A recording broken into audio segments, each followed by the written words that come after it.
Muy buenas tardes.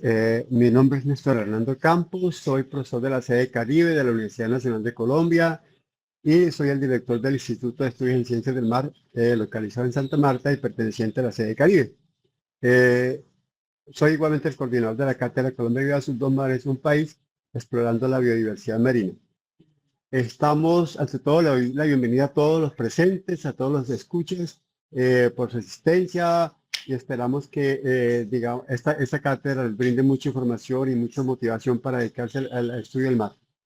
Hoy tenemos la sesión 4 de la cátedra que se llama Recorriendo los ecosistemas y hábitats marinos y costeros, la primera parte. En este caso vamos a tratar los ecosistemas de pastos marinos, los bosques de kelp, que son unas algas supergigantes, y arrecifes de coral. Para poder atender o dar este par de charlas o esta información relacionada con los ecosistemas marinos, tenemos dos grandes invitados, dos amigos entrañables de nuestro grupo de trabajo. Uno es la doctora Yana Isabel Gómez, que es funcionaria del INVEMAR, eh, pero ha estado de alguna manera vinculada con nosotros, y al doctor Luis Alonso Gómez Lemos, que es profesor de la Universidad Nacional de Colombia, sede de La Paz. Bueno, entonces paso a presentar la primera charla, la corresponde al profesor Luis Alonso Gómez, se llama Arrecifes de Coral Tropicales y Subtropicales. El profesor Luis Alonso Gómez, el biólogo marino, egresado de la Universidad Jorge Tadeo Lozano, eh, trabajó en un comienzo en el INVEMAR durante mucho tiempo, después hizo la maestría con nosotros y después se fue a Australia a terminar sus estudios de doctorado y ya lleva para años vinculado con la sede Caribe, la sede de La Paz, perdón, de la Universidad Nacional de Colombia. Eh, Básicamente su trabajo doctoral se ha enfocado hacia el estudio de los arrecifes coralinos y en gran parte de interacción con diferentes tipos de organismos, o no solamente organismos animales, sino también vegetales, como somos las algas costrosas o arrecifes de algas. Miembro de la Royal Society Open Science, participó en la reproducción in vitro de especies de coral amenazada, Acropora cervicornis, Orbicela faverolata, actividad que se realizó por primera vez para Colombia, y se ha desempeñado como docente, catedrático y ocasional en varias universidades públicas de Colombia, impartiendo asignaturas del área de biología. Sin más preámbulo, le doy la palabra a nuestro querido invitado Luis Alonso Gómez, y recordándole que tiene un tiempo de 1 hora para su charla y que al final de las dos charlas se presentarán las preguntas, que muchas de ellas deben ser respondidas o deberían ser respondidas por los dos invitados. Luis, muy bienvenido, muy buenas tardes y bienvenido. Buenas tardes, profesor Néstor. Muchas gracias por la presentación. Buenas tardes para todos. Bueno, entonces empecemos. Yo les voy a hablar un poco de los arrecifes de coral tropicales y subtropicales. Entonces, cuando uno habla de estos ecosistemas que pueden, digamos, alcanzar unas dimensiones muy grandes, de pronto no se imagina qué organismos lo están formando. Los arrecifes de coral pues, son ecosistemas marinos someros definidos por su estructura física y los organismos que lo habitan. La unidad funcional es el pólipo, que tiene un cuerpo cilíndrico y cuenta con un anillo de tentáculos para capturar el alimento.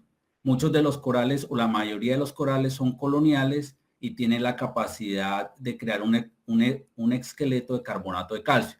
Entonces, la unidad funcional de la que les estaba hablando esta es el pólipo.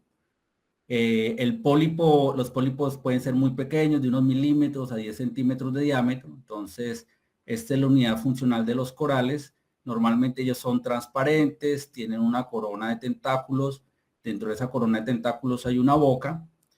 Este es el cuerpo del pólipo y ustedes ven que tiene como unas manchitas verdes y marrones. Eso se llaman zooxantelas y son unas algas microscópicas o plantas microscópicas que viven dentro del tejido del coral en una relación simbiótica que es muy importante para los corales porque los corales obtienen más del 90% de su energía a partir de la actividad fotosintética de estas plantas diminutas. Y lo que ven acá abajo en la foto donde tengo el puntero, pues es el carbonato de calcio, que es esa estructura rígida, que es como una roca, que digamos es importante porque le da hábitat a la mayoría de organismos en el arrecife, es encargado de darle esa tridimensionalidad a los arrecifes. Entonces, estos animalitos tan pequeños, estos pólipos, son los encargados de generar esas estructuras que en el caso, por ejemplo, de la Gran Barrera pueden tener más de 2.000 kilómetros de extensión. Entonces aquí vemos una imagen más detallada de cómo es un pólipo. Entonces acá tenemos los tentáculos. Esos tentáculos tienen las zooxantelas, esas algas microscópicas que les digo, y también tienen unas estructuras llamadas nematocistos con las cuales los corales capturan el alimento. Ellos también capturan alimento, capturan animales microscópicos que están en la columna de agua, pero ellos realmente dependen de la actividad fotosintética de las microalgas. Acá está la boca del pólipo, esta es la cavidad gastrovascular donde ocurre la digestión, pero también ahí se producen los productos sexuales, gametos, huevos y espermatozoides. Y acá abajo vemos entonces el esqueleto de carbonato de calcio que es secretado por los pólipos. Como son organismos coloniales, entonces ellos, los pólipos, se comunican por un tejido llamado senosarco, por el cual pueden compartir nutrientes. Acá en esta imagen de la derecha, entonces ven un acercamiento del disco oral del pólipo, parte de los tentáculos, y todos esos punticos que ven ahí son las zooxantelas. Aquí hay un acercamiento.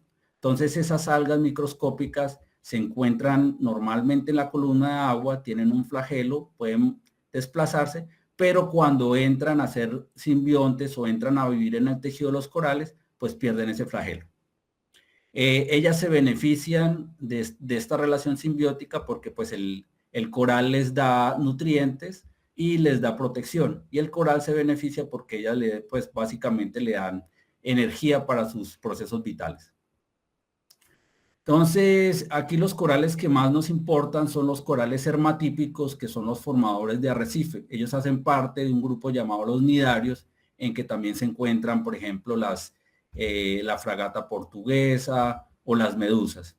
Los corales habitan principalmente en aguas someras y cálidas, pero como vamos a ver, hay algunos arrecifes subtropicales que habitan aguas no tan cálidas, y sus estructuras calcáreas son indispensables para la formación de los arrecifes. Estos organismos hermatípicos crecen lentamente, unos milímetros al año. Por eso los procesos de formación de arrecifes coralinos ocurren en escalas de tiempo geológico.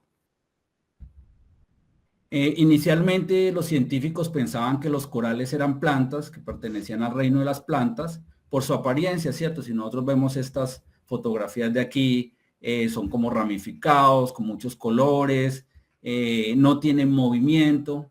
Entonces se pensaba que eran plantas inicialmente. Actualmente se sabe que son animales, pertenecen al reino animal, y existen más de 1000 especies de corales en el océano. En cuanto a su anatomía, pues son clasificados como invertebrados, que quiere decir que son animales que no tienen una columna vertebral como nosotros.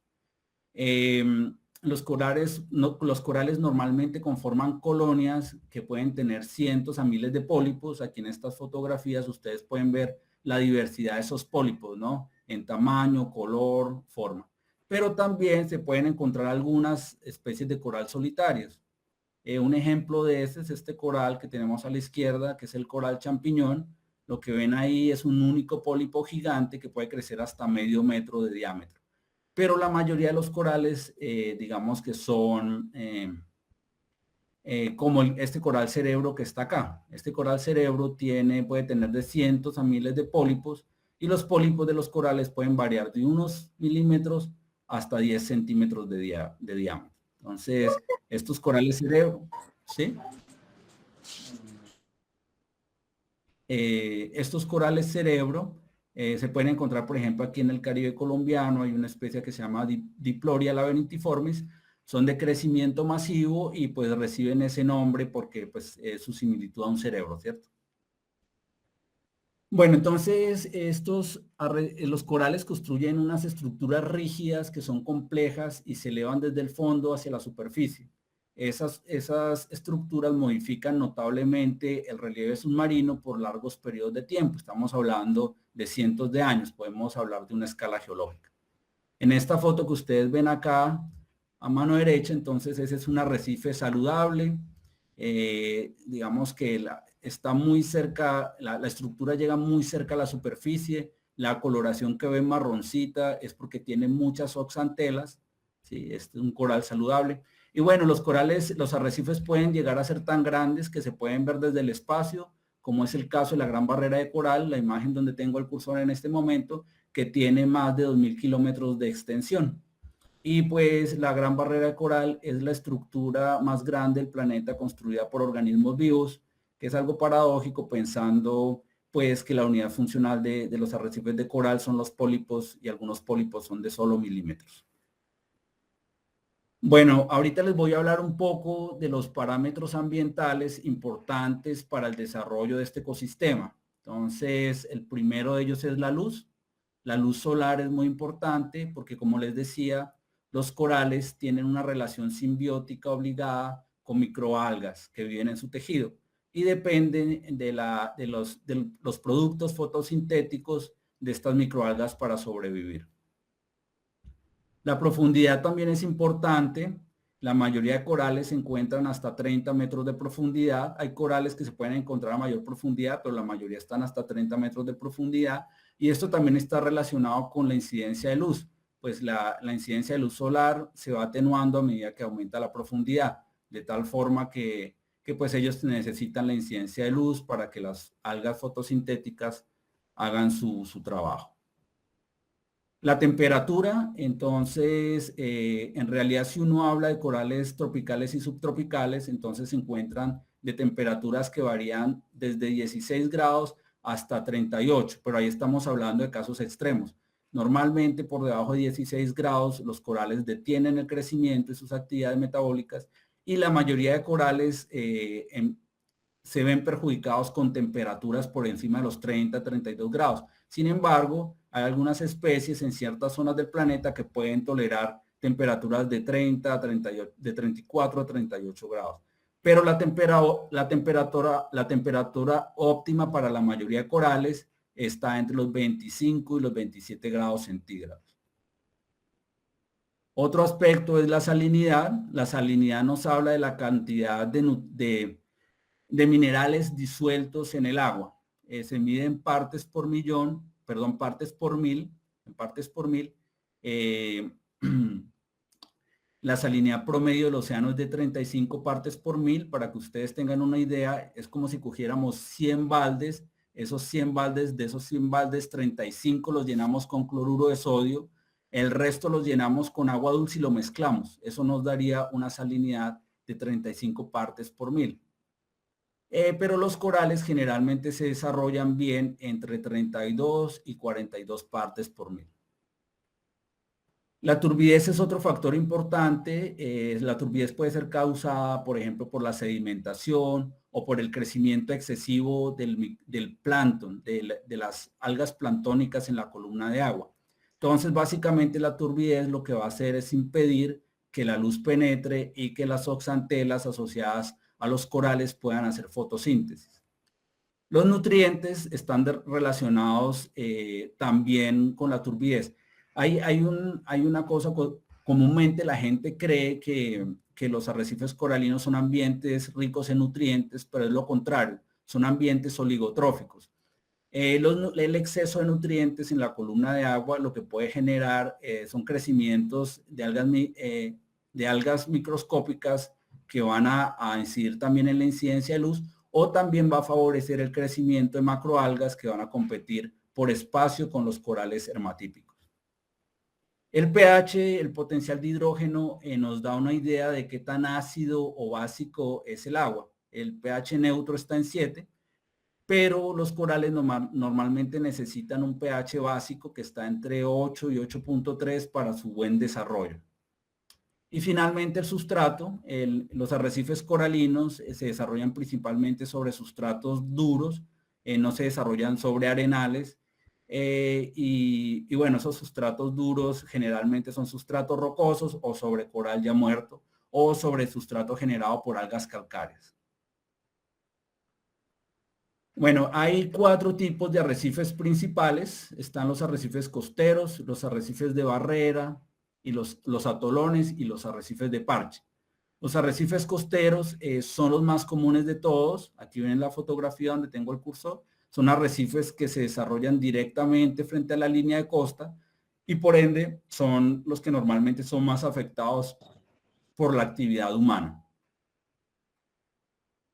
Están los arrecifes de barrera. Entonces, en el arrecife de barrera, la barrera de coral discurre de forma paralela a la costa. Aquí donde ustedes están viendo el cursor, esa es la barrera de coral.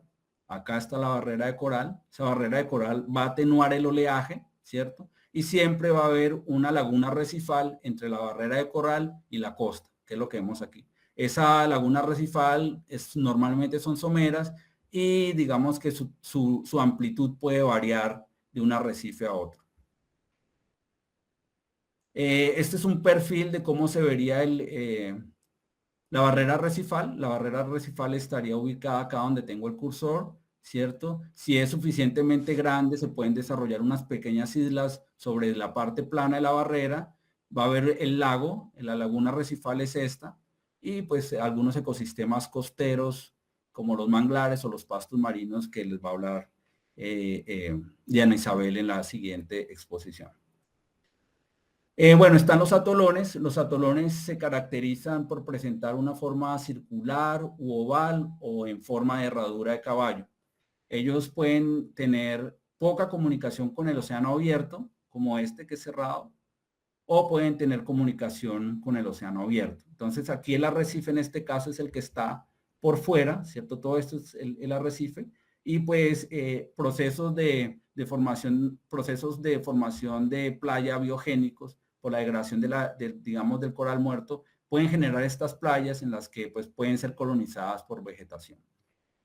Estos atolones no son muy comunes en el Caribe, en el Atlántico, son más comunes en el Pacífico. En el Caribe tenemos el Cayo Bolívar, que es un ejemplo de atolón. Y bueno, mucha gente se pregunta, normalmente la gente se pregunta por qué esa forma y cómo se forman los atolones. Entonces, los atolones generalmente se forman a partir de islas volcánicas.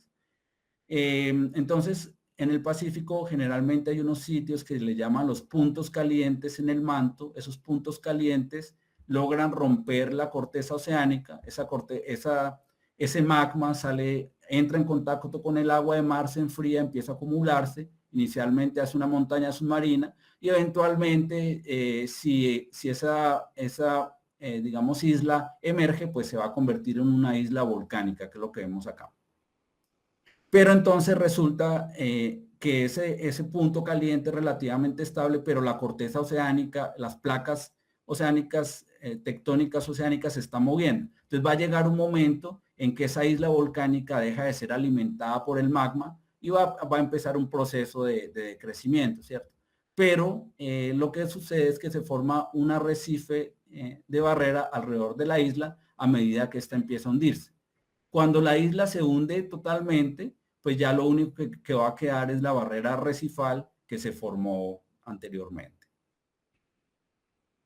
Aquí lo vemos desde arriba y este sería el atolón si hacemos un corte pues como transversal.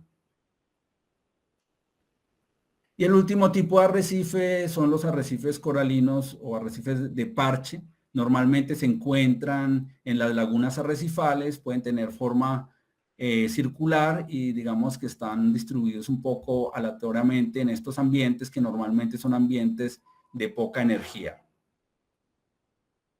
Estos son los arrecifes de parche y bueno, con eso terminaríamos los principales tipos de arrecife y aquí digamos ven cómo es la disposición de esos arrecifes si nos empezamos en la costa y nos vamos alejando. Entonces tenemos primero los arrecifes costeros, después vienen los arrecifes de parche que como les decía se encuentran en una laguna arrecifal, el arrecife de barrera, un atolón, generalmente son oceánicos y aquí hay otro ejemplo que es un banco arrecifal formado en un banco o en una montaña submarina.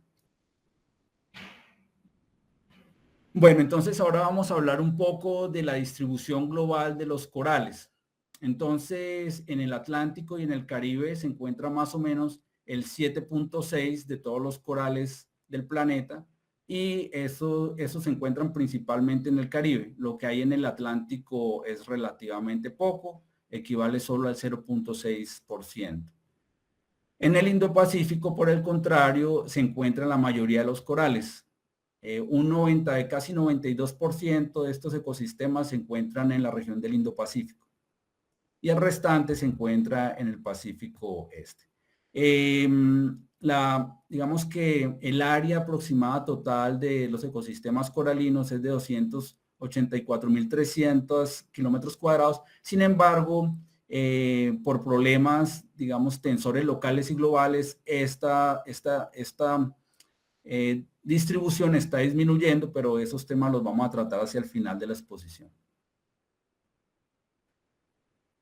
Bueno, los arrecifes de coral están distribuidos alrededor del globo, principalmente en el trópico. Ocupan un área, como les decía, de unos 284.000 kilómetros cuadrados, pero eso no representa ni siquiera el 1% del área de todos los océanos del mundo. Entonces, a escala global, los arrecifes son un ecosistema raro, pero son de gran importancia ecológica y sociocultural. Eso también lo vamos a ver un poco hacia el final de la presentación.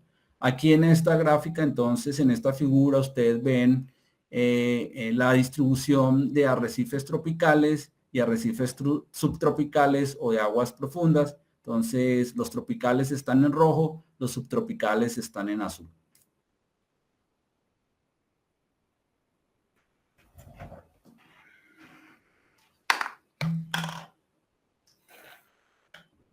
Bueno, como les decía, la mayoría de los arrecifes coralinos están en la región del Indo-Pacífico, que abarca desde el Mar Rojo hasta el Pacífico Central. O sea, desde el Mar Rojo, desde acá, más o menos hasta acá, hasta el Pacífico Central.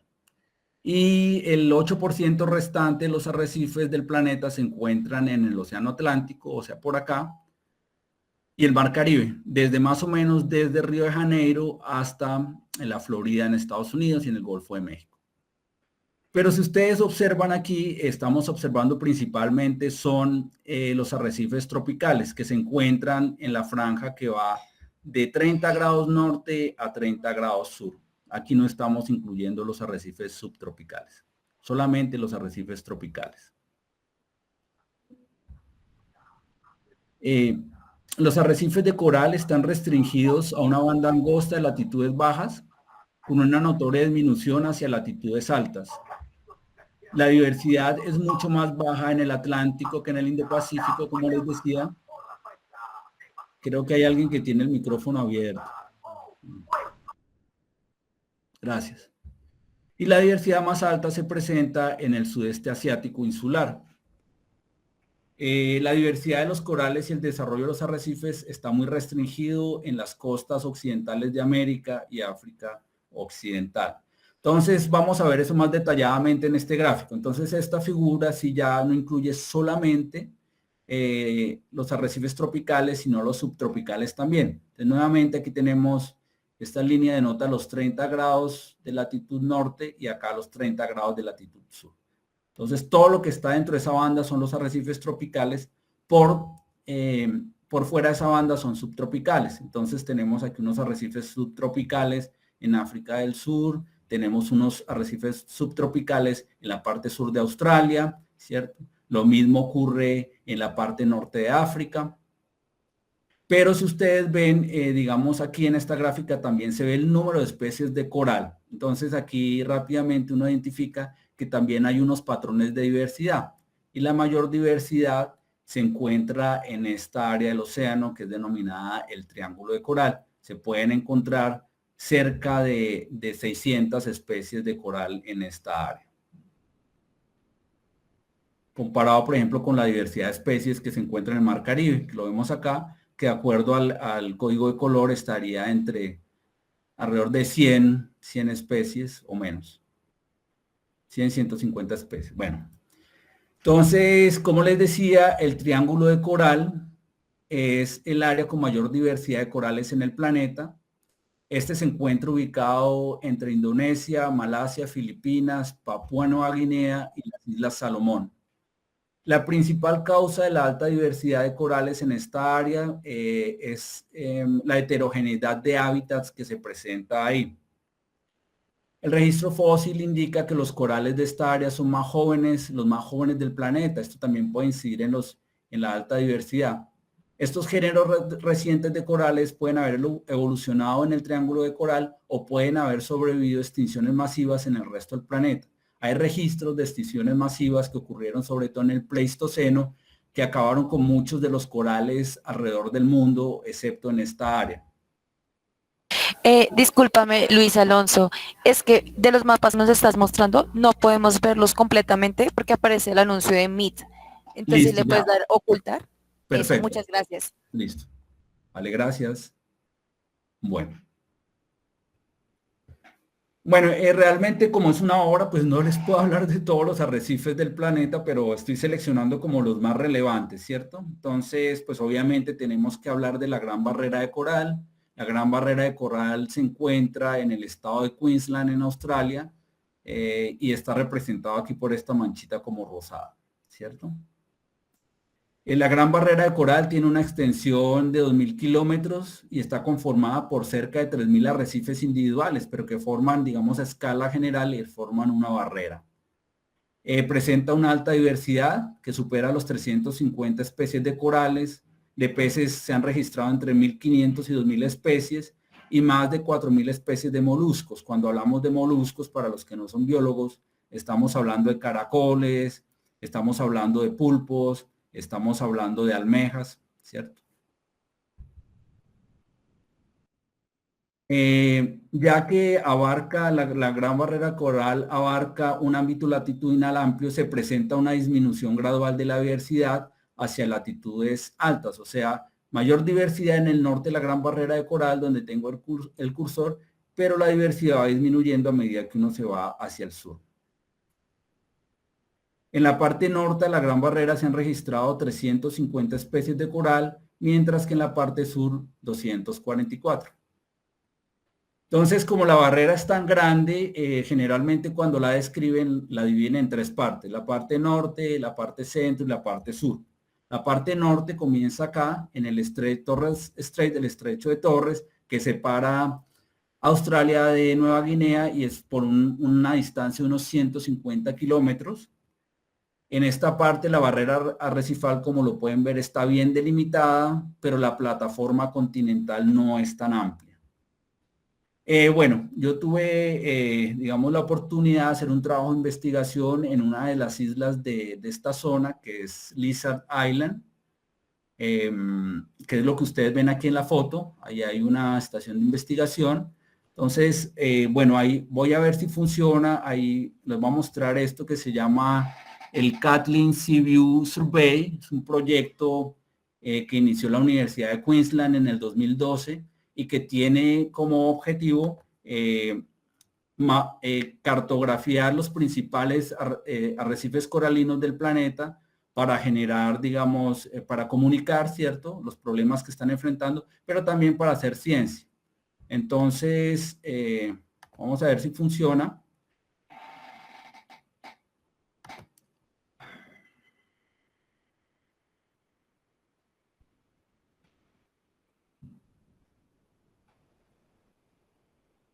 Que está un poco lento el internet. ¿Están viendo la página del Kathleen Seaview? Sí, señor. Listo, perfecto. Entonces, les voy a contar más o menos en qué consiste esto. Entonces, como les decía, esto lo que han hecho es como lo que ha hecho Google Maps, que tiene unos carros que andan por las ciudades principales del mundo, ¿cierto? Y esos carros tienen unas cámaras que toman fotos 360 grados para que pues uno pueda entrar a Google Maps, cliquear y ver una dirección, que es lo que hay ahí. Bueno, ellos hicieron algo muy parecido con este equipo, no sé si ven mi cursor, una flechita, en que es manejado por un buzo, eso tiene una propela que le da el movimiento al equipo, y acá en esta parte eso tiene unas cámaras que da fotografías genera videos y fotografías de 360 grados. Yo tuve algunos colegas que han trabajado con eso y como les digo, pues la tarea de ellos fue cartografiar los principales o mapear los principales arrecifes del planeta. Entonces, si uno se va acá a buceos virtuales, lo que les quiero mostrar es cómo se ve Lizard Island bajo el agua. Entonces aquí ustedes pueden entrar a la página y le dan buceo virtual y van a ver unas imágenes reales capturadas con Caitlin. Esperemos a ver si carga. ¿Están viendo la imagen? Sí, señor. Listo. Entonces esto que estamos viendo es una imagen real del arrecife de Lizard Island generado pues con este equipo. Entonces aquí por ejemplo, no sé si ven la manito, aquí lo que hay, eso es un coral probablemente del género Acropora, ramificados, está vivo, tiene color, tiene sus oxantelas, aquí al lado hay un coral muerto, ya está cubierto por tapetes algales. Por acá entonces tenemos unos corales masivos, ¿no? Allá le llaman bomis. Bueno, hay unos pescaditos por ahí. Entonces ustedes pueden entrar a esta página y ver, no solamente hay de Lizard Island, hay de diferentes arrecifes en el planeta. Por ejemplo, estos son corales blandos, ya les voy a hablar un poquito de ellos, ¿cierto? Por acá hay más corales masivos. Entonces, bueno, así es como se ve un arrecife en relativamente buen estado en la parte norte de la Gran Barrera de Coral. Vale la pena que si les interesa, pues exploren un poquito esta página. Bueno.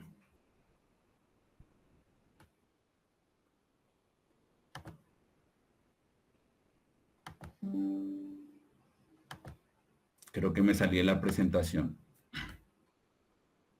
No, vuelve a darle clic ahí donde está la... Listo. Bueno, perfecto.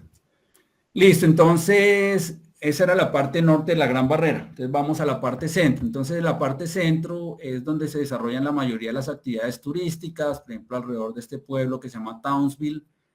Pues ahí digamos que hay muchas actividades alrededor del buceo, del careteo y de las actividades náuticas.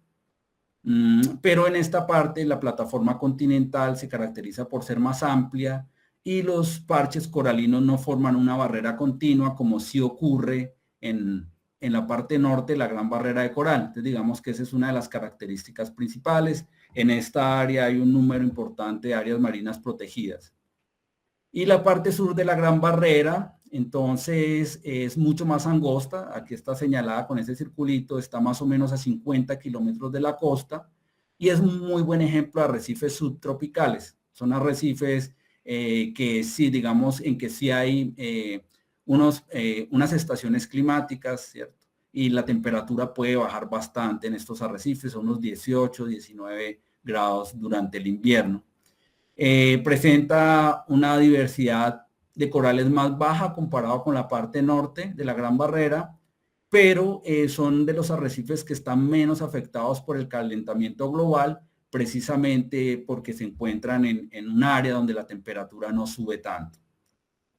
Aquí les voy a mostrar otro sitio que vale la pena ver. Vamos a ver si carga. Bueno, entonces, una de las islas de la parte sur de la Gran Barrera de Coral es Heron Island, es esta islita que ustedes ven acá. Vamos a ver si se ve mejor aquí. ¿Sí están viendo la página?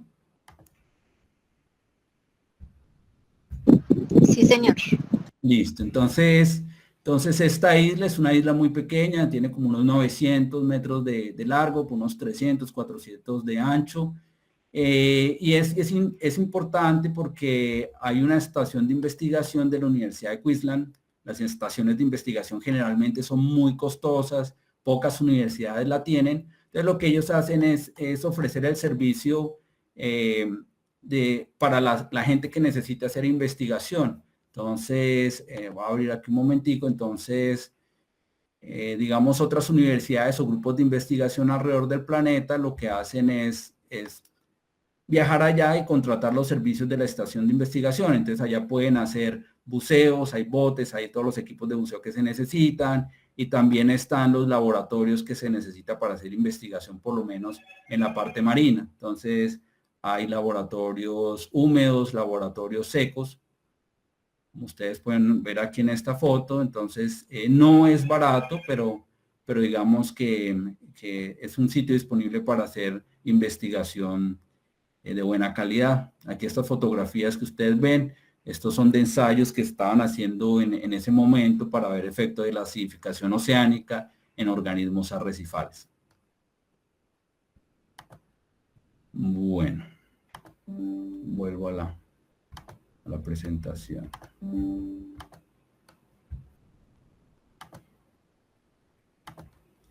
A ver.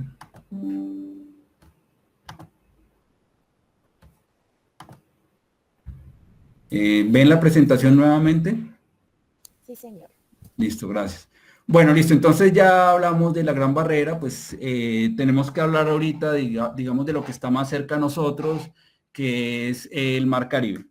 Entonces, como veíamos al principio, los arrecifes coralinos en este sector, digamos, del Mar Caribe y el Océano Atlántico, se distribuyen desde Río de Janeiro hasta la Florida y el Golfo de México. En el caso del Caribe, la mayor parte de estos arrecifes coralinos, voy a poner el cursor un momentico. La mayor parte de los arrecifes coralinos se encuentran alrededor de las islas del Caribe, alrededor de Jamaica, de Cuba, ¿cierto? Por acá. Pero como pueden ver en este gráfico, pues nosotros en el Mar Caribe colombiano y en el Océano Pacífico también tenemos representación de este ecosistema.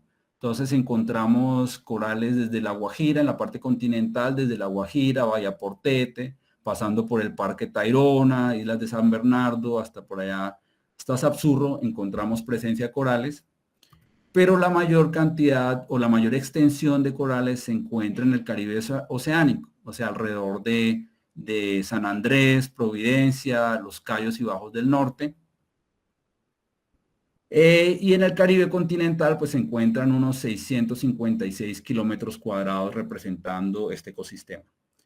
En contraposición, en el Pacífico, pues ustedes pueden ver en la imagen, solamente hay cuatro sitios con presencia de corales: Punta Tebada, la Ensenada Utría, Isla Gorgona, ahí hay un parque natural, y la Isla Malpelo. Eso solamente representa unos 14 kilómetros cuadrados de este ecosistema. Entonces, ustedes se preguntarán por qué esa diferencia en extensión en el ecosistema. Entonces, para entender eso, hay que ir atrás en el pasado y hay que pues ver que antes el Océano Pacífico y el Océano Atlántico se comunicaban.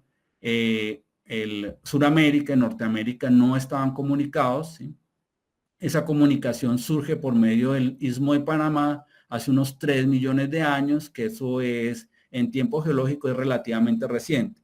Entonces, ese surgimiento del Istmo de Panamá cambia las condiciones ambientales de lo que ahora es el Mar Caribe. Entonces, hace que sea un mar más cálido, con alta salinidad y con pocos nutrientes, que son algunas de las características necesarias para que se desarrollen los arrecifes coralinos. Por el contrario, el Océano Pacífico pues tiene una temperatura más baja, una salinidad más baja y una mayor entrada de nutrientes y de sedimentos por todas estas desembocaduras de ríos que hay en el Pacífico colombiano.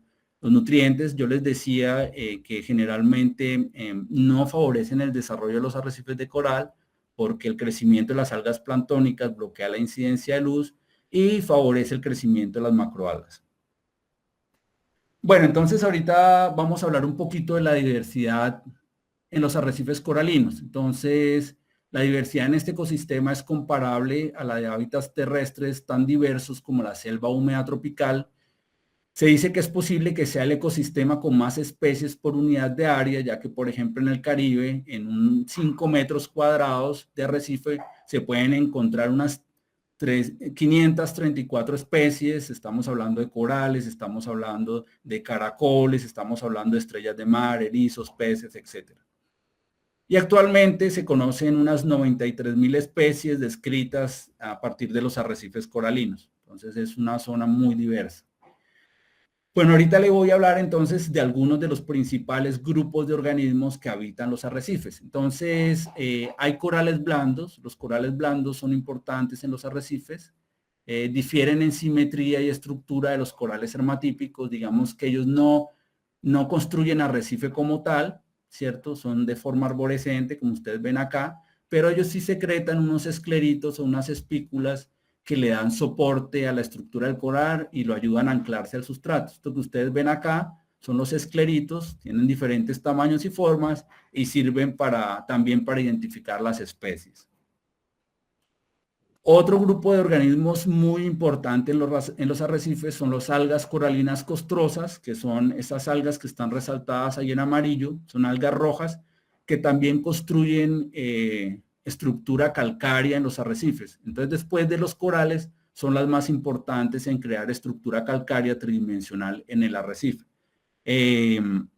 Son de este color porque no tienen pigmentos fotosintéticos en gran cantidad como la clorofila, que da la coloración verde, tiene otros pigmentos fotosintéticos y ellas tienen varias funciones importantes. Ellas, por ejemplo, todo ese coral muerto que queda por ahí suelto, digamos que lo agrupan y lo consolidan y así digamos que ayudan a mantener una estructura arrecifal estable.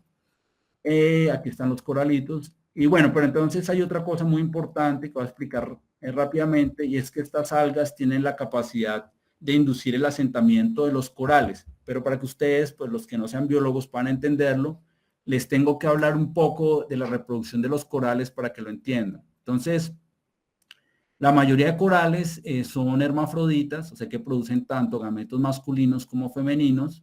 Y ellos digamos que se reproducen en unas épocas muy particulares del año, en unas ventanas de tiempo muy definidas.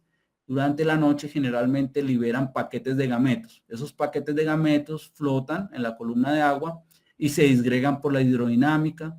Ocurre la fertilización entre gametos de diferentes colonias y después viene un desarrollo embrionario que puede durar un determinado número de horas. Después esos embriones se convierten en unas larvas.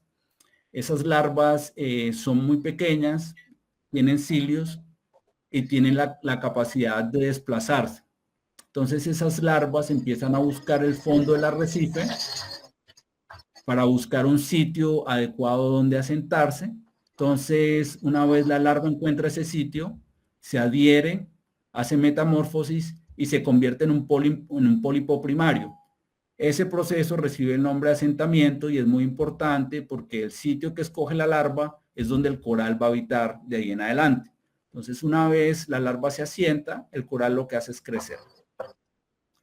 Entonces, ¿por qué es importante eso? Porque las algas coralinas costrosas, que es lo que ustedes ven en esta foto, eso rosadito, induce el asentamiento de los corales. Aquí está una larva de coral y todas estas cositas que ustedes ven acá donde tengo el cursor son larvas de coral recién asentadas.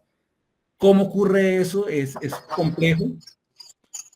Creo que alguien tiene el micrófono abierto otra vez.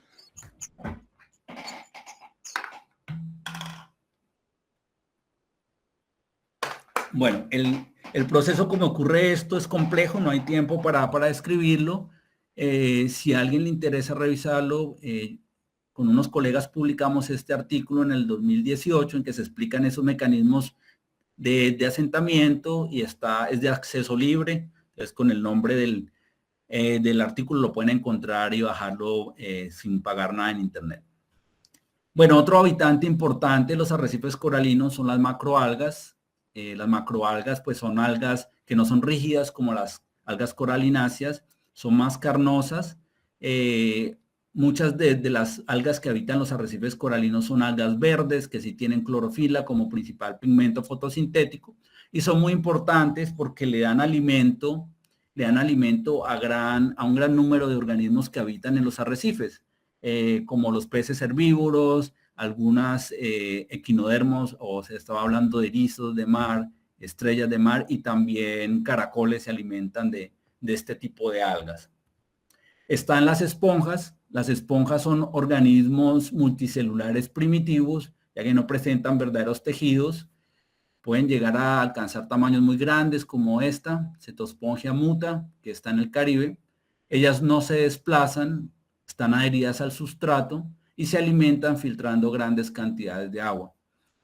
Pueden competir por espacio con los corales, tienen mecanismos mecánicos y químicos para hacer esa competencia y producen compuestos químicos que sirven para defenderse ante predadores.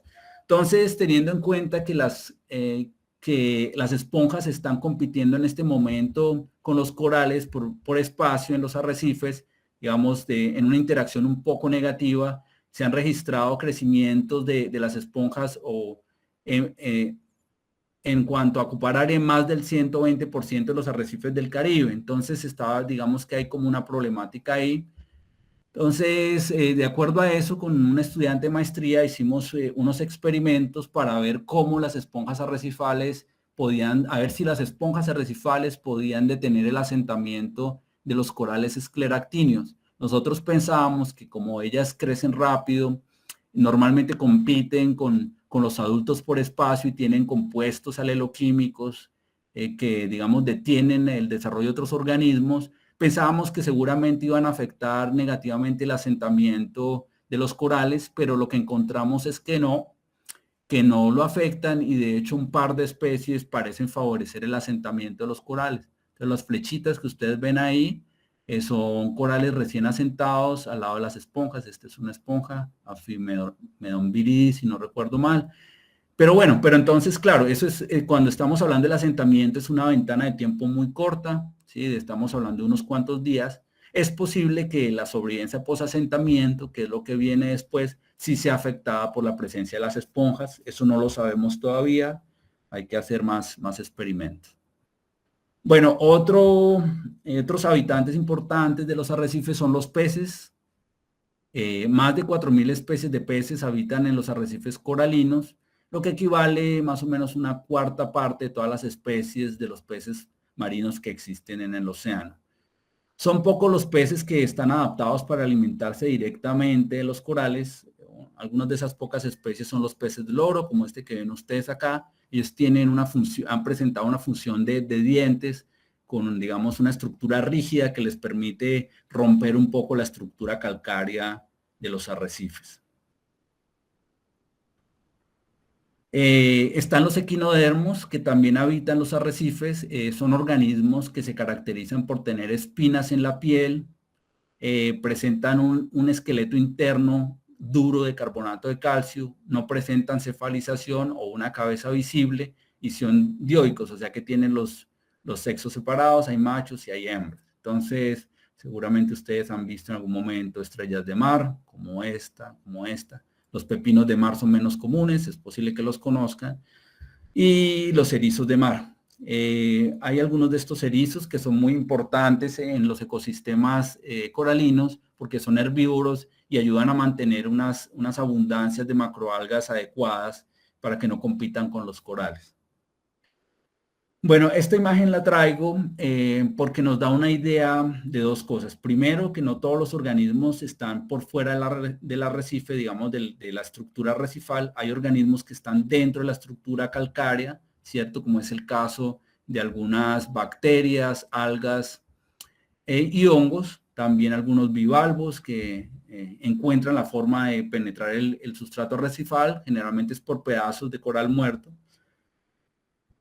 Y bueno, y aquí hay otra cosa y es un poquito, aprovecho para hablarles del crecimiento de los arrecifes. Entonces hay unos organismos que yo les decía que crean arrecife, crean estructura arrecifal, como los corales, como las algas coralinas costrosas, pero hay otros organismos que lo erodan. Entonces, entre esos ya les mencioné el pez loro, hay algunos erizos que erodan el coral, hay algunos crustáceos que lo hacen, también lo hacen algunos bivalvos, ¿cierto? Entonces, de ese equilibrio entre erosión y acreción es que se determina si un arrecife está creciendo o está decreciendo. Entonces, si la creación de nuevo sustrato coralino es mayor que la erosión, pues el arrecife va a estar en crecimiento. Si los procesos bioerosivos son mayores que los de acreción, pues el arrecife va a estar en decrecimiento. Listo, y esto como para redondear un poco el tema de la diversidad en los arrecifes, esta es una tabla en que ustedes ven una comparación del número de especies conocidas en el Indo-Pacífico, en el Pacífico Oeste y en el Atlántico. Entonces, aquí se tienen en cuenta corales escleractinos, corales blandos, algunos gastrópodos, bivalvos, que esos son las almejas, los equinodermos que ya les expliqué, y los peces. Y pues básicamente uno ve que hay una diferencia abismal. El Indo-Pacífico es mucho más diverso que el Pacífico Oeste y que el Atlántico. Y esta otra imagen entonces también está relacionada en cómo esa diversidad por grupos mayores está distribuida en el fondo de los arrecifes, también para el Atlántico, para Australia, para el Océano Índico, para el Pacífico y para parte de Asia. Entonces, aquí lo que ustedes ven es la cobertura en porcentaje de los principales organismos que ocupan el fondo del arrecife, el ambiente bentónico. Entonces, las categorías son algas, corales duros, otros organismos, invertebrados y corales suaves. Entonces, a uno generalmente la relación entre la cobertura ocupada por los corales versus la cobertura ocupada por las macroalgas le da una idea de qué tan saludable es un ecosistema arrecifal. Lo ideal sería que estuviera principalmente dominado por corales. Un caso, digamos, de unos arrecifes relativamente saludables es el caso de Australia, en que la cobertura de algas y corales es más o menos la misma, ¿cierto? Mientras que en otros lugares como el Atlántico, la cobertura de algas es mucho mayor que la de corales duros. Y bueno, así ustedes cuando ven estas gráficas se dan una idea de cómo están cubiertos esos fondos arrecifales en diferentes partes del planeta. Bueno, entonces ahorita ya hablamos de dónde están los arrecifes coralinos, quiénes lo forman, cuál es su biodiversidad, qué tipos hay. Entonces ahorita vamos a hablar un poco de su importancia. Entonces los arrecifes coralinos son importantes porque nos proveen de una serie de servicios ecosistémicos como recursos pesqueros, protección costera, salud, materiales de construcción, entre otros. Entonces empiezo con la protección costera, por eso está esta gráfica que ustedes ven acá. Lo que están viendo es la actividad ciclónica entre 1842 y el 2014. Todas esas lineecitas amarillas, digamos que son el desplazamiento que han tenido ya sea tormentas tropicales o huracanes en ese periodo de tiempo. Y ustedes ven que hay un sobrelapamiento muy claro con la distribución de los arrecifes tropicales principalmente. Pero entonces la cosa es que esos arrecifes tropicales pueden servir como una barrera contra estos eventos climáticos. Básicamente lo que pueden hacer los arrecifes es disminuir la energía del oleaje. Entonces encontré este estudio que es reciente, bueno, relativamente reciente, del 2017, se hizo en el Caribe, la isla de Granada, y básicamente lo que hacen es unas mediciones de cómo los arrecifes coralinos van disipando la energía del oleaje. Entonces aquí hay una rosa del oleaje que nos indica la dirección predominante del oleaje, su altura. Y acá entonces en la imagen, digamos que la gráfica comienza con un 100% de la energía del oleaje y ustedes ven que se encuentra el primer arrecife aquí y disminuye más o menos el 40% de la energía. Después llega a este segundo punto, ya se ha disminuido básicamente el 70% de la energía, de tal forma que cuando llega ya frente a la costa donde están las edificaciones, llega tan solo el 7% de la energía del oleaje. Entonces, digamos esto para que ustedes tengan una idea de la importancia de estos ecosistemas en cuanto a la protección costera en casos de eventos ciclónicos. Bueno, los arrecifes también son importantes porque son una fuente de ingresos y alimentos para muchas personas en el planeta.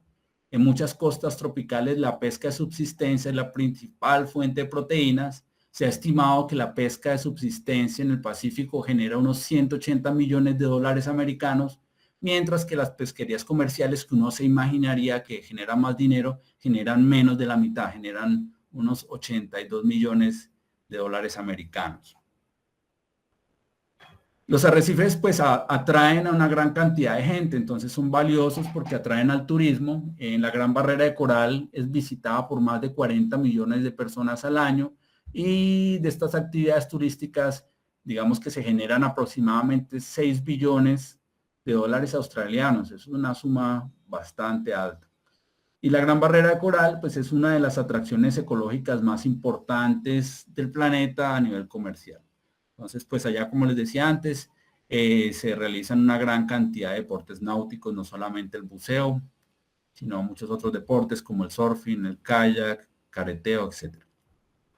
Bueno, hay otra importancia que no se menciona tanto y es que los organismos que viven en los arrecifes generalmente son una fuente importante de productos naturales, de moléculas o compuestos que pueden ser utilizados para medicamentos o pueden ser utilizados para fabricar cosméticos, por ejemplo.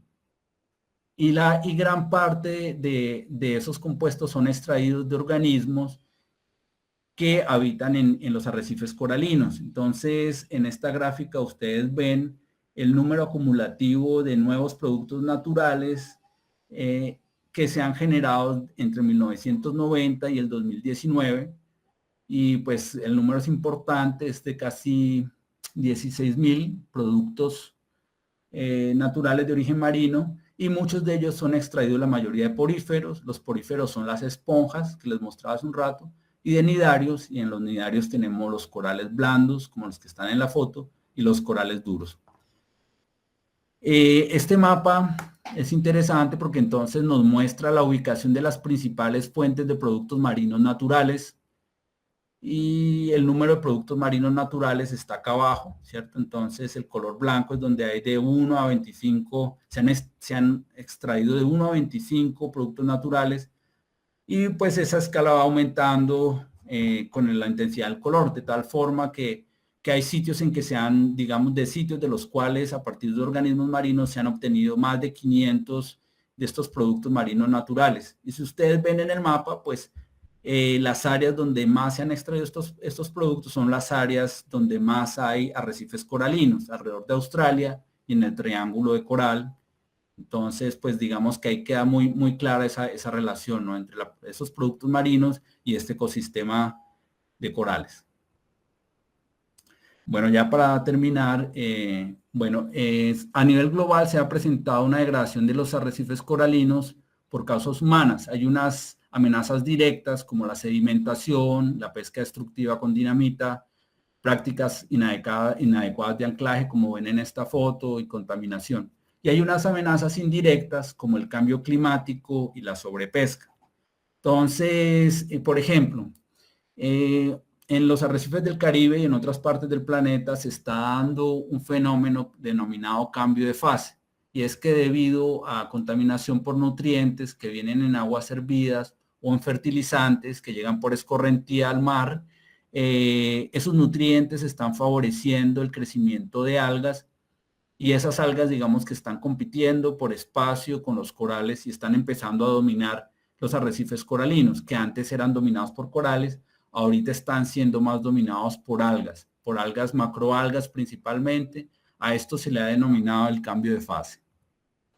La acidificación oceánica es otra problemática. Entonces ustedes deben de pronto haber escuchado, haber leído que gran parte del dióxido de carbono, del CO2 producido por las actividades humanas, es absorbido por el mar. Más o menos el 30% de ese CO2 que es producido por la combustión de combustibles fósiles, por ganadería, etcétera, es absorbido naturalmente por el mar. Entonces, básicamente lo que pasa ahí es que se desencadenan unas reacciones químicas que van a hacer que el mar se acidifique y que básicamente queden menos iones carbonato que son necesarios para que los organismos calcificadores como los corales o los que tienen estructuras calcáreas puedan precipitar el carbonato de calcio y puedan formar esas estructuras rígidas.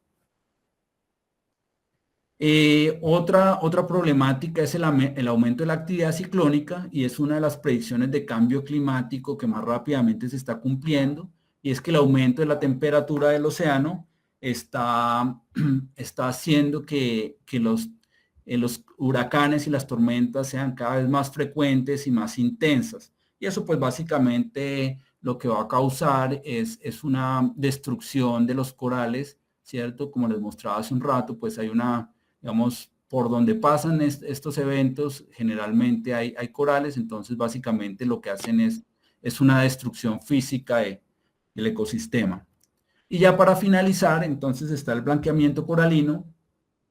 Como yo les decía al principio, entonces los corales dependen de esa relación simbiótica con las microalgas, esas plantas microscópicas que viven en su tejido, y que le dan la mayor parte de la energía que el coral necesita para su desarrollo. Pero entonces cuando aumenta la temperatura, ocurre un estrés oxidativo y lo que hace el coral es que libera o expulsa a las zooxantelas, ¿cierto? Entonces queda blanco porque las zooxantelas son las que le dan el color al coral. Entonces es lo que ustedes ven acá. Ahí lo que ven es el coral, puede que no esté muerto todavía, pero perdió a las zooxantelas. Entonces lo que estamos viendo ahí es el carbonato de calcio, que es blanco, ¿cierto? Si la exposición al aumento de temperatura no es muy prolongado, puede que el coral se recupere, si baja la temperatura nuevamente, adquiera las zooxantelas y pues se cure, ¿cierto? Pero si la exposición a la temperatura es prolongada, pues el coral va a morir de hambre, básicamente, porque no va a tener esa energía que dan las zooxantelas, va a morir y va a ser algas filamentosas. ¿Listo? Bueno, entonces eso sería, para no alargarme más. Gracias.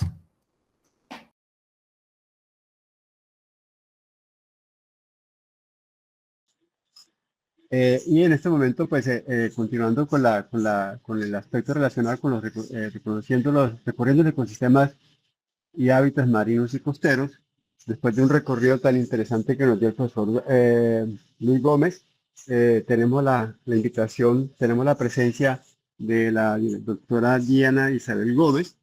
Diana es bióloga de la Nacional, con una maestría en biología marina, también es egresada nuestra y nos agrada mucho pues que nos esté acompañando en este día, transmitiendo conocimiento que alguna vez tuvimos la oportunidad de transmitirle.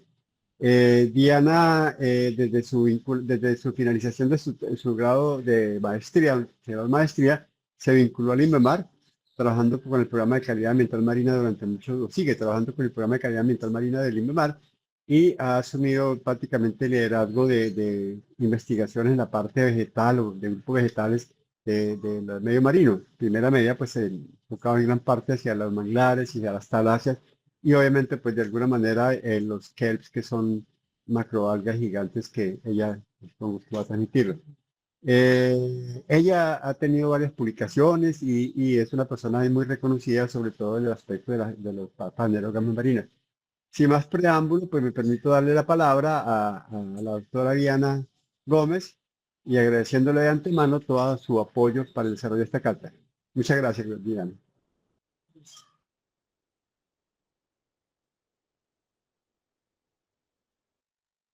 Bueno,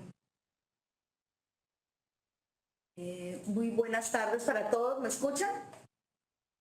Buenas tardes, Diana. Sí, señora. Bueno, muchas gracias, profesor Néstor, por esta magnífica oportunidad de compartir nuevamente con usted y con Luis Alfonso por un reencuentro aquí en esta cátedra.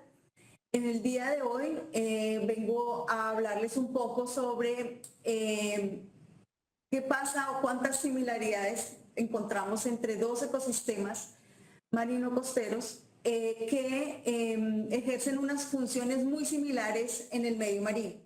Entonces esta charla la llamé sustratos vegetados submarinos, pastos marinos y bosques de kelp.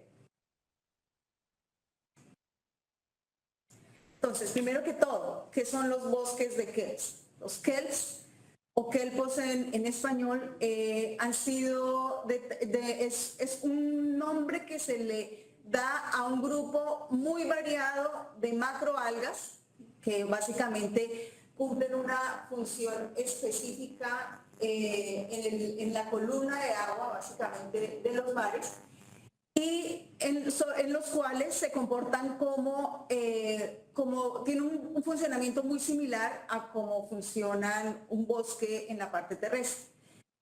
Poseen dos secciones básicamente llamados dosel y sotobosque, los cuales, permítanme un segundo, entonces dosel es el llamado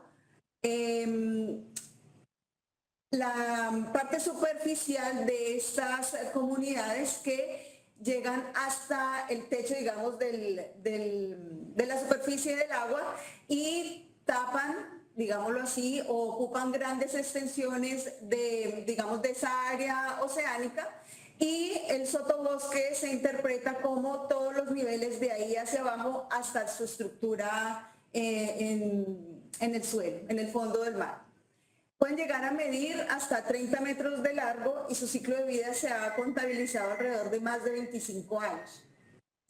Básicamente, los bosques de kelps están formados por macroalgas del orden laminariales, que son los kelps verdaderos, que están constituidos por más de 150 especies, y por el orden fucales, que están en el orden de 550 especies.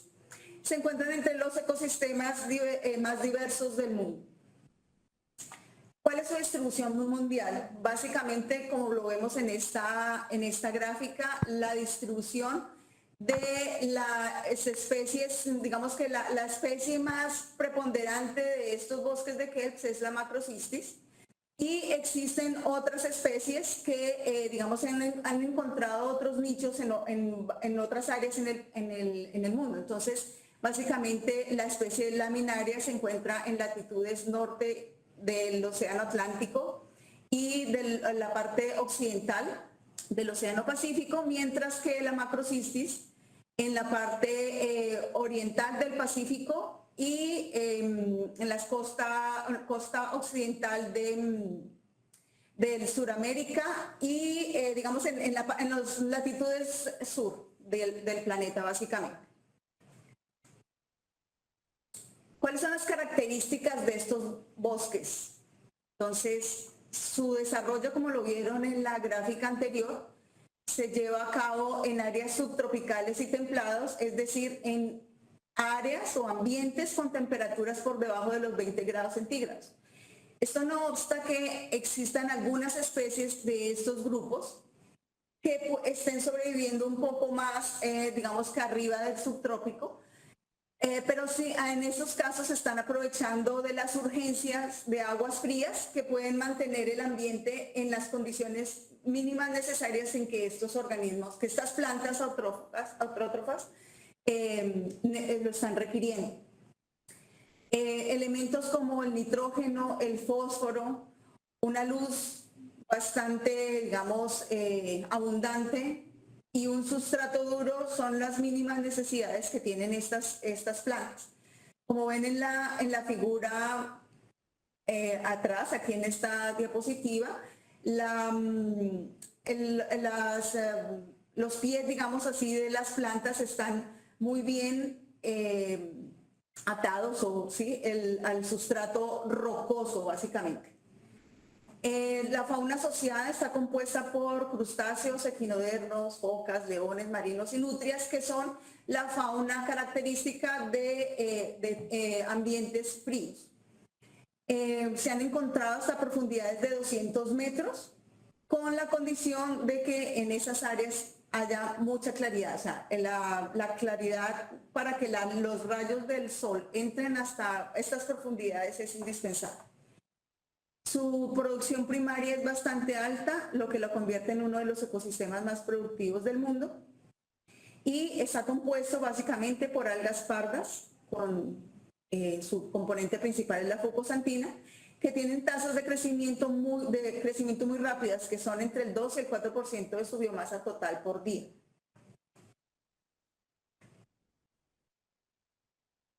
Estos bosques de kelps, básicamente, o digamos la composición de este hábitat tan variado, se usó originalmente para extraer potasa, que era la empleada para fabricar fertilizantes y pólvora. Posteriormente se identificó la sustancia alginato, cuyos usos en la farmacéutica, cosmética y de procesamiento de aditivos para alimentos y bebidas se lleva hasta el día de hoy. También se emplea en la industria de impresión textil y papelera y en aplicaciones biomédicas y de bioingeniería. Los kelps como tal, los que mencionamos anteriormente como Macrocystis, propiamente se cosechan como forraje y se emplean para obtener biocombustible. Básicamente estos bosques sostienen muchas pesquerías comerciales y además también tienen un valor recreativo debido a que son ambientes muy impresionantes para actividades de buceo y para tomar fotografías de mamíferos marinos. Como fuente de alimentos es rico en nutrientes, llena de fibra dietética, ácidos grasos omega 3, aminoácidos esenciales y vitaminas A, B, C y E. Por eso digamos que son candidatos a ser prácticamente el alimento del futuro ante la vasta escasez de alimentos en la parte terrestre. Entre los servicios ecosistémicos vemos que como ven en la fotografía, el tamaño, digamos, del buzo está parado sobre lo que llamaríamos el dosel de este bosque, ¿sí? Son hojas bastante grandes, gigantes. Como son tan cercanas unas a las otras y digamos que su longitud va hasta la superficie del agua, desde el fondo. Entonces, su función básicamente es mitigar la velocidad del oleaje en su llegada al borde costero, con lo cual ayuda también a retener los sedimentos o materia orgánica que venga con esta y decantarlos en el suelo, en el fondo marino. Favorece el reciclaje de nutrientes y la provisión de seguridad alimentaria para comunidades costeras. Como recreación turística también ya habíamos hablado, y sus servicios ecosistémicos se han valorado por aproximadamente 500.000 millones de dólares anuales. Gran parte de ellos por su retención de casi 5 millones de toneladas métricas de carbono en su biomasa viva.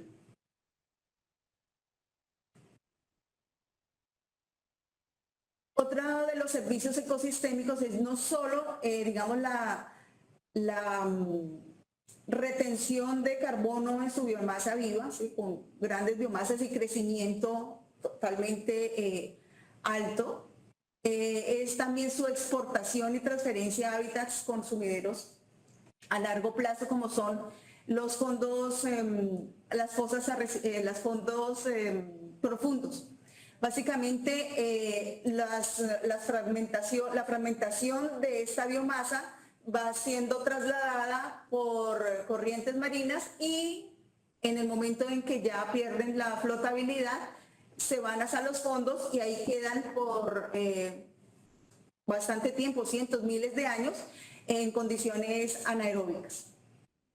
La tasa media estimada de producción de estos detritos de los kelps está considerada en 706 gramos de carbono por metro cúbico al año, lo que representa el 82% de la productividad anual del kelp. Básicamente es una monstruosidad de aporte al carbono, como sumidero de carbono en la mitigación del cambio climático. En este tema, básicamente, se está empezando a considerar el valor de este ecosistema como ecosistema carbono azul. Recordemos que los ecosistemas carbono azul son los llamados pastos marinos, manglares y marismas, y los cuales tienen la capacidad de absorber el carbono atmosférico en su biomasa viva y digamos, en una mayor proporción en los sedimentos en los que se encuentran ubicados.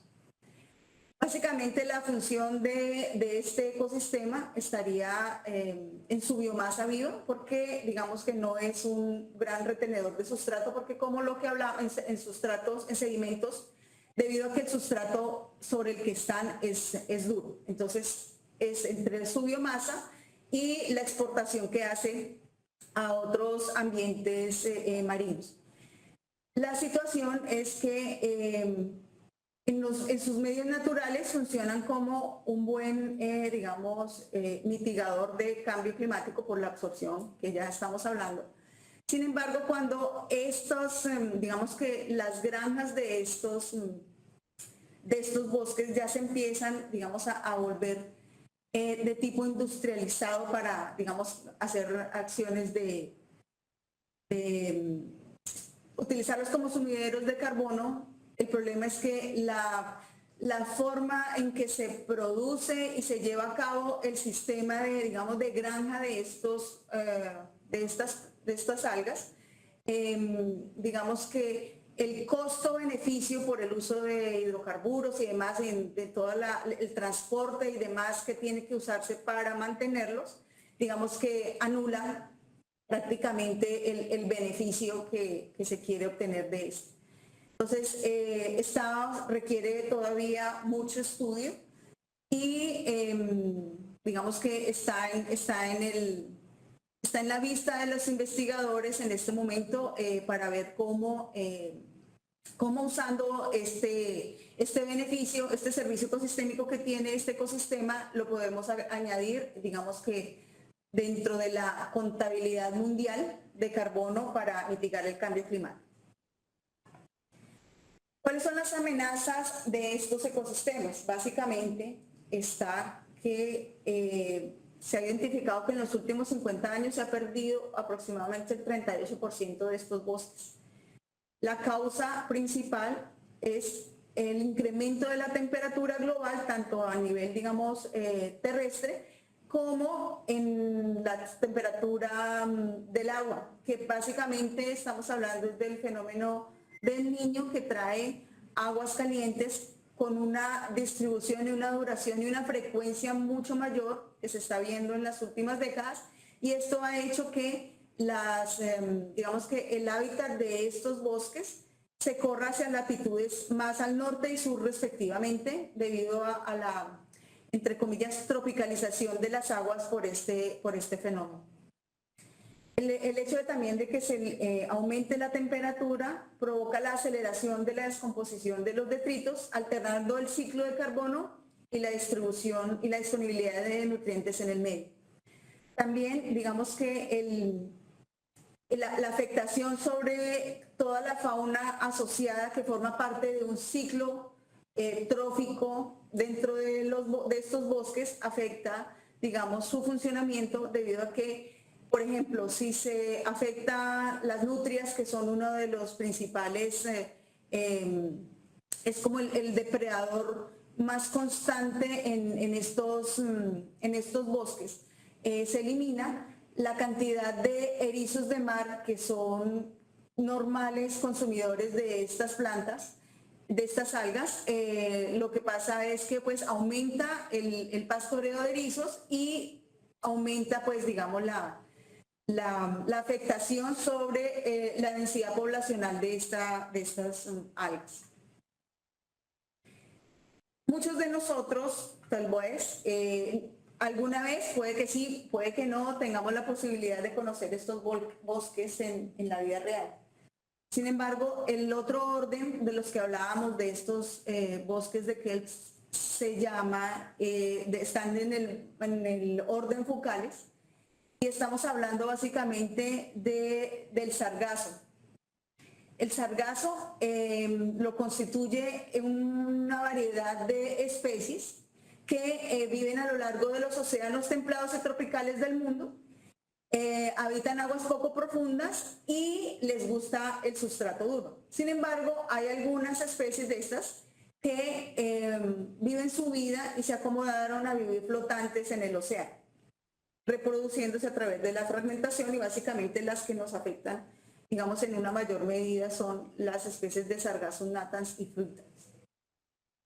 ¿Cómo funciona este mar de los sargazos? Básicamente está ubicado en el Atlántico Norte y está delimitado por la corriente del Golfo y del giro hacia el sur de estas corrientes, que lo envuelven en una, digamos que en una circularidad, ¿sí?, muy lenta de aguas calientes que están, digamos que sobrenadando en las aguas mucho más frías y densas de este sector. Entonces, básicamente, estas algas,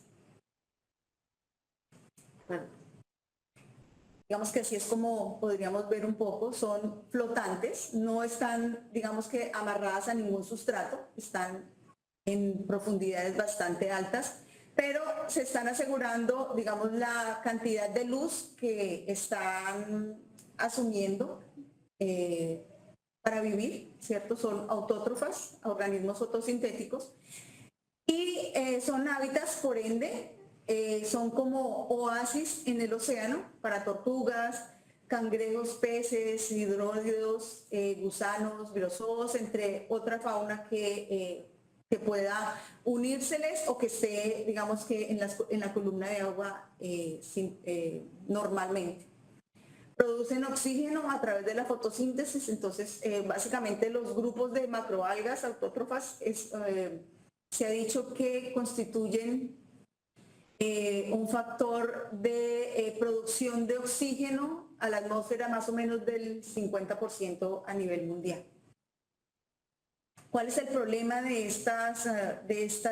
digamos que estos bosques básicamente superficiales de sargazo? Que sí, digamos que estos sí tenemos la oportunidad de verlos un poco más, aunque no en la parte continental de nuestra Colombia, nuestra zona costera caribeña, sino que son afectados más, por ejemplo, el departamento de archipiélago de San Andrés, Providencia y Santa Catalina, en ciertas épocas del año en los que estos blooms de algas que se salen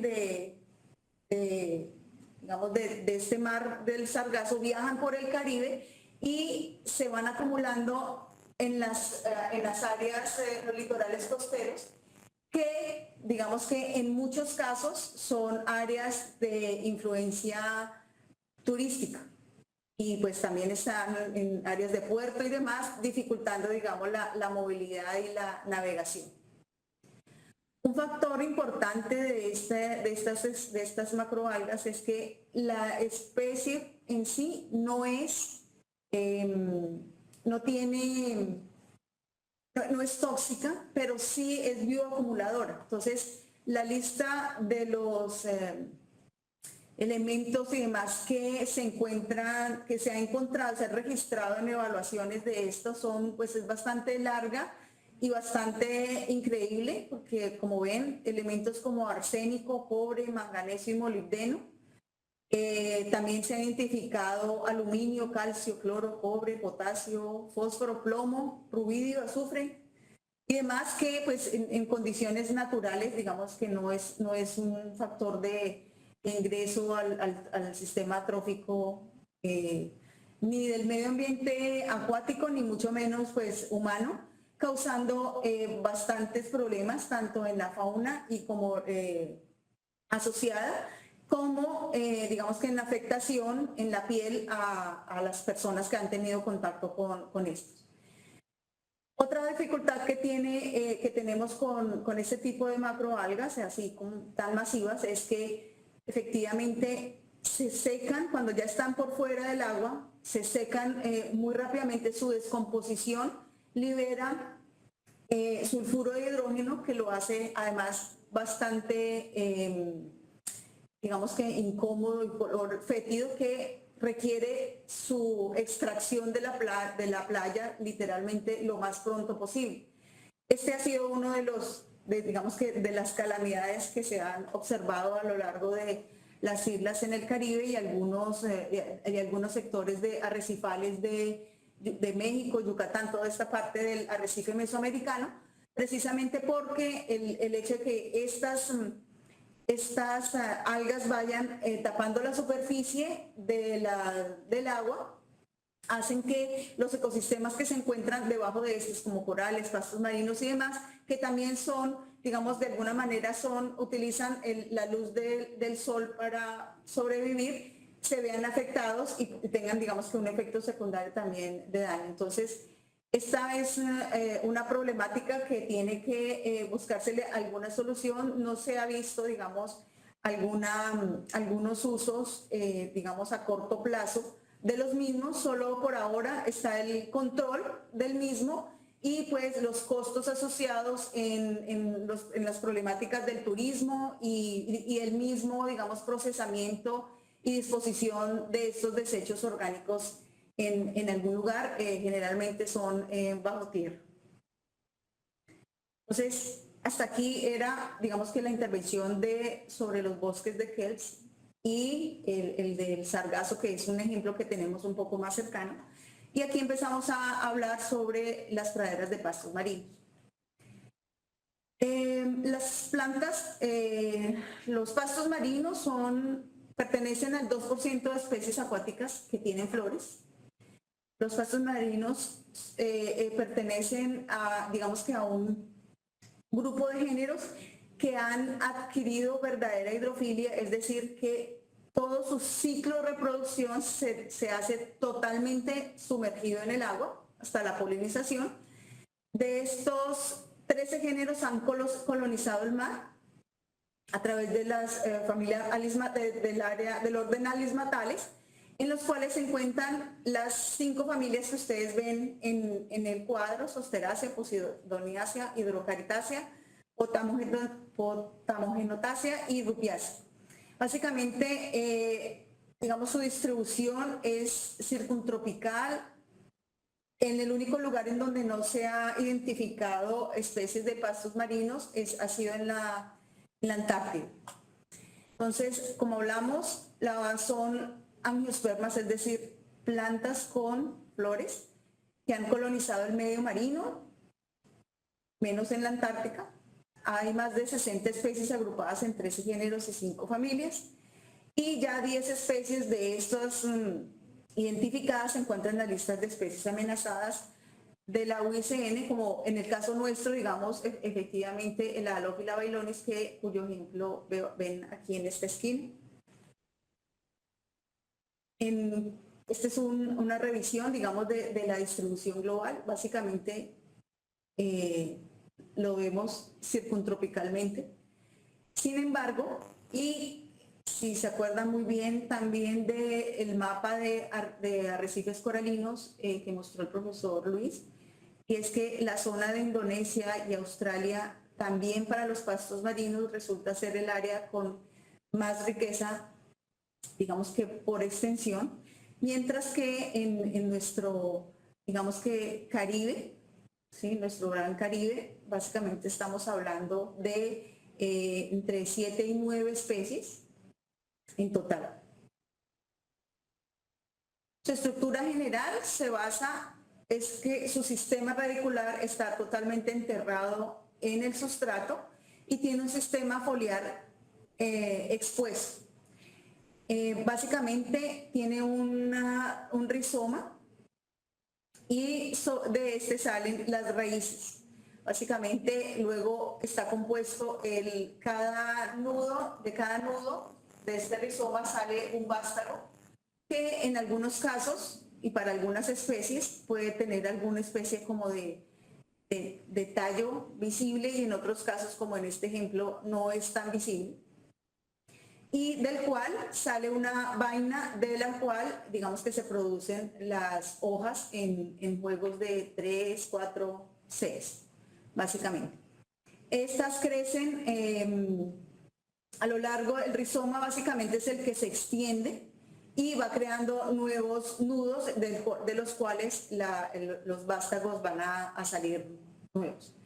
Si vemos, por ejemplo, para esta especie, tiene la misma, digamos que configuración que las otras especies que son más grandes. Aquí simplemente se muestra el tamaño real, digamos, de esta especie en comparación con la que está al lado. ¿Cuáles son las especies presentes en Colombia? Pues aquí tenemos 6, de las cuales Alodule wrighti, Syringodium filiforme, Halófila bailonis y Halófila decipiens, Thalassia testudinum, Rupia marítima, digamos, han sido registradas en nuestro Caribe colombiano. Si nosotros viéramos la composición de estas especies digamos, a lo largo del país, lo que vemos es que las praderas de pastos marinos están constituidos principalmente por la especie Thalassia testudinum y Syringodium filiforme, y en una menor proporción por las restantes. Con estas 2 especies se encuentra, digamos, un ecosistema bastante complejo y digamos que es muy factible de ser evidenciado a través de imágenes satelitales, mientras que estas, definitivamente por su tamaño y por lo delgadas, que son en este caso, digamos, el Alodule wrighti, el problema es que no siempre, cuando se encuentran formando praderas, son factibles de ser, digamos, diferenciables del resto del fondo blando que las rodea.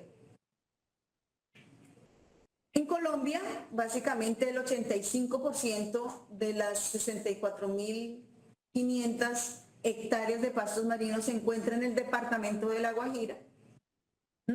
Y el restante está, digamos que conspicuamente en el Magdalena, en el Parque Tayrona, en las islas del Rosario y San Bernardo, alrededor también de la Bahía de Cartagena, en el archipiélago de San Andrés, Providencia y Santa Catalina, en la zona de San Bernardo, las islas del archipiélago de San Bernardo y Punta San Bernardo, y un poco aquí más atrás, y en el Chocó Caribe, en la zona de Capurganá, Saxurro y Titumán.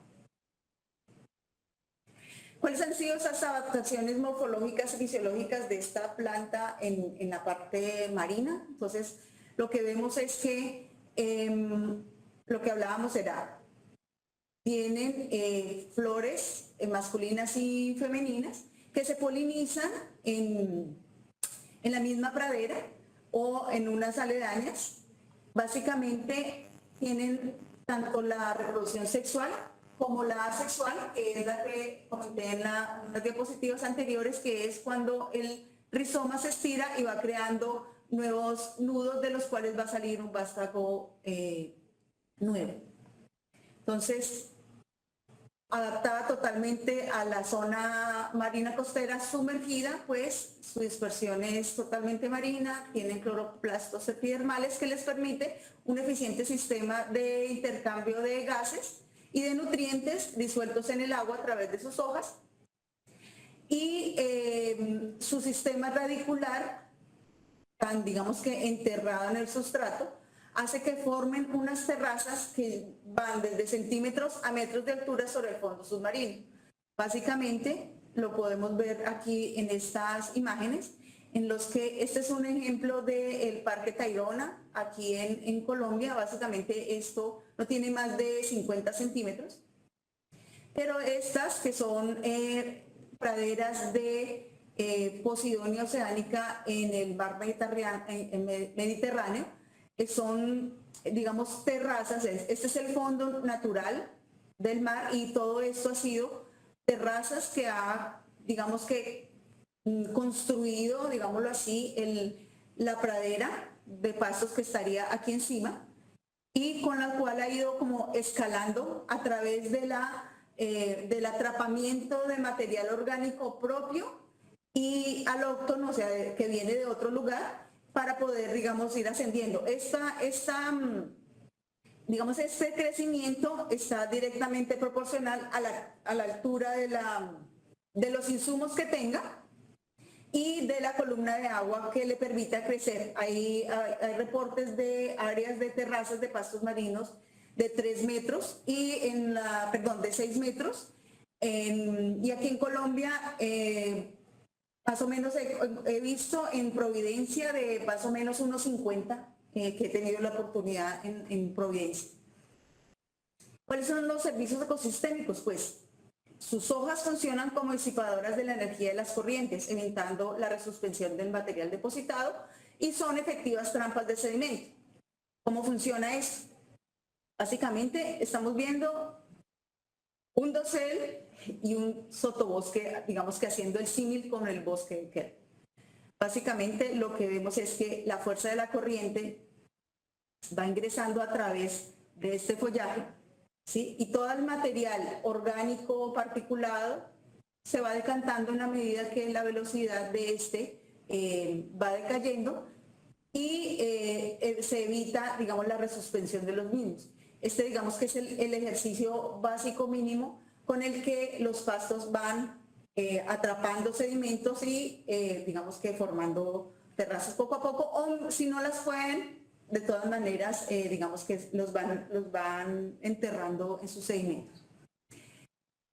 Hablábamos también de cómo disipa los pastos marinos la fuerza del oleaje. El profesor Luis también lo mencionó en su charla, que básicamente un ecosistema arrecifal o un ecosistema de manglar costero, ¿cierto? El hecho de que su presencia esté ahí y que se encuentren en generalmente buen estado, va a disminuir o ralentizar la fuerza del oleaje que va llegando a la costa.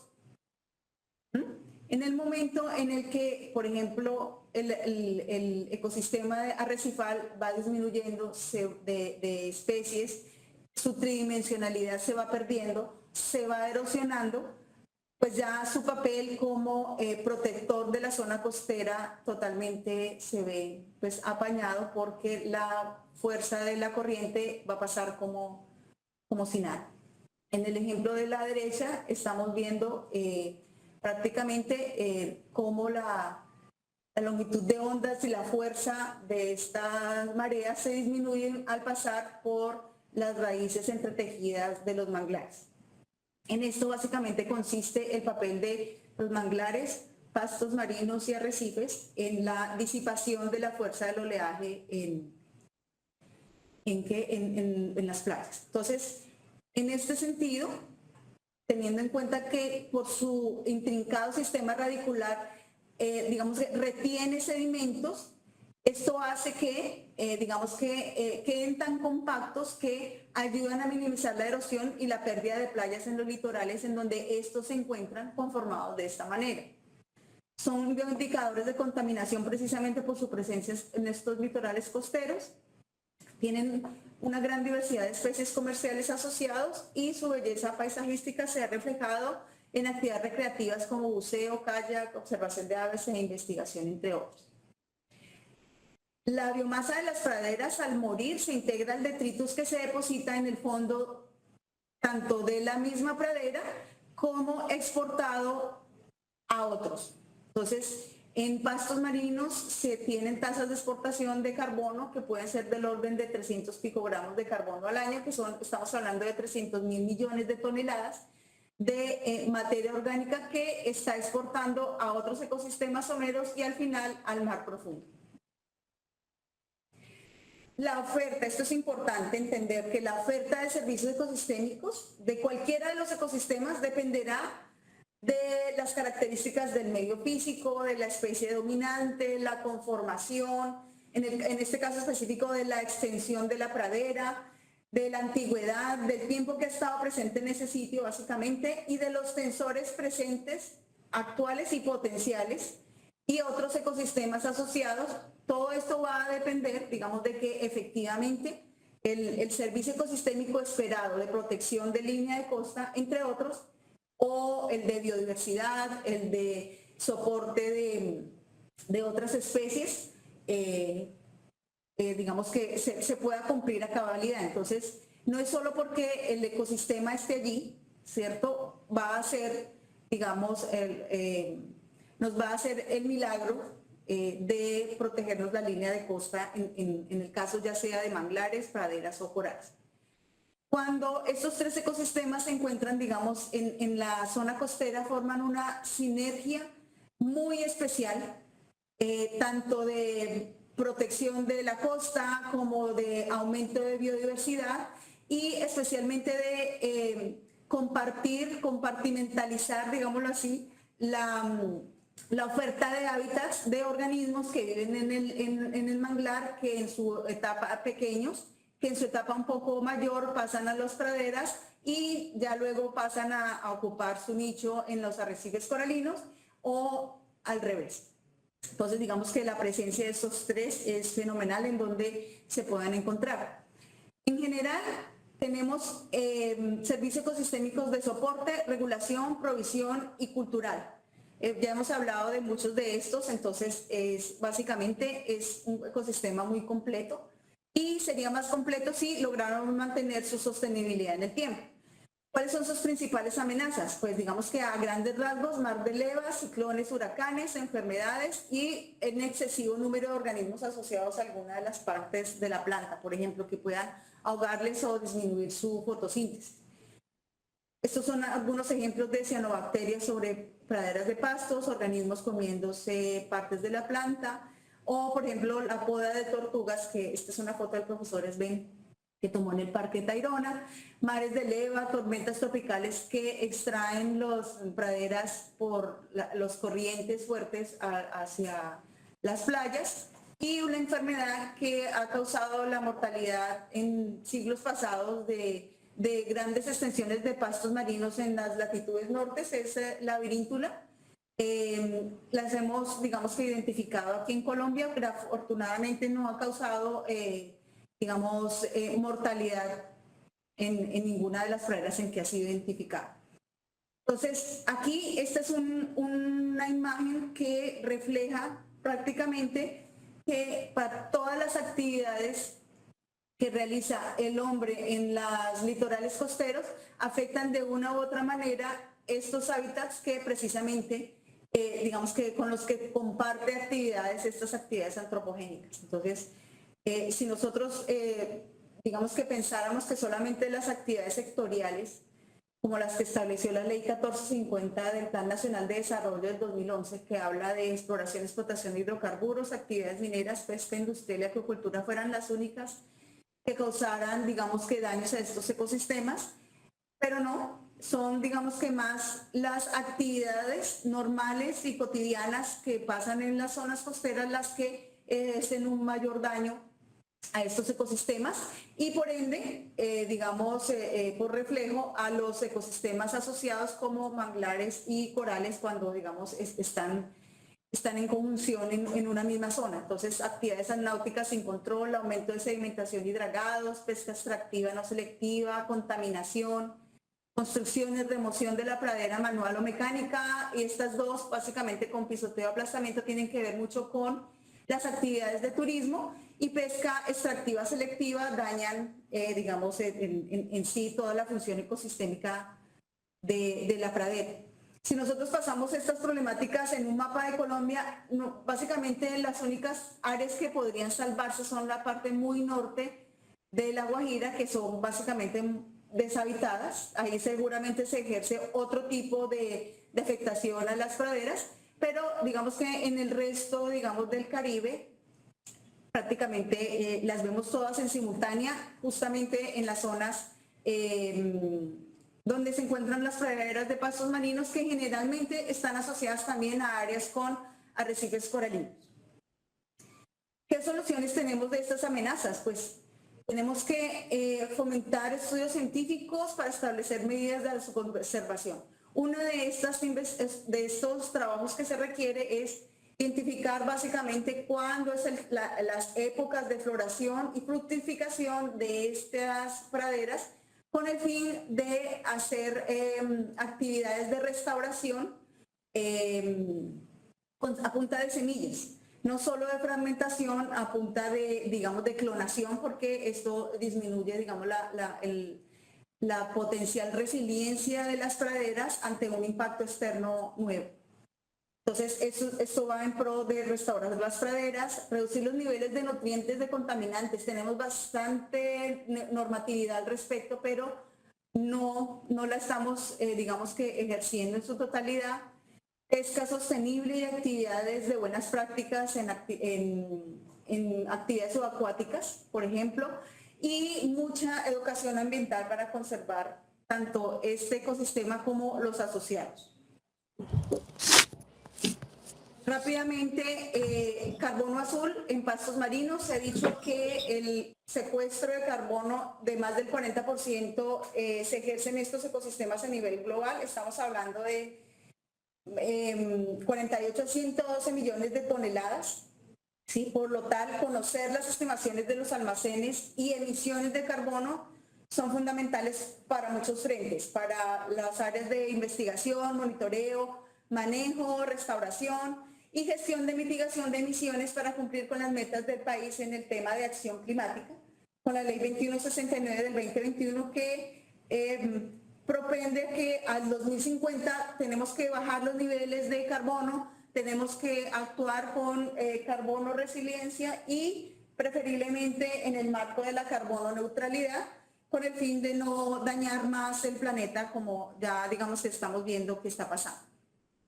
El Acuerdo de París en el 2015 dice que debemos conservar y aumentar sumideros y depósitos de gases de efecto invernadero, incluyendo los bosques. Esto estamos hablando de la parte terrestre, pero esta es la oportunidad del carbono azul para, digamos que, ser conocido e incluido dentro de la contabilidad de cada uno de los países para aportar en la mitigación. Aquí también debemos meter, como se habló en la anterior charla, a los bosques de Kells con investigaciones futuras. ¿Qué, digamos, resultados hemos tenido del primer ejercicio sobre stock de carbono y tasas de secuestro de pastos marinos en el Caribe colombiano? Pues digamos que este primer ejercicio fue fenomenal. Haciendo evaluación en La Guajira, San Andrés, algunos datos que tuvimos también de la bahía de Cartagena, de los pastos de allá, encontramos que en promedio hay 241 megagramos de carbono orgánico por hectárea en Colombia. Este dato supera las estimaciones promedio globales, que son de 140, lo que nos da, pues, digamos que un espaldarazo para seguir avante en la protección y de pronto más adelante en el ingreso del mercado voluntario regulado de carbono mundial.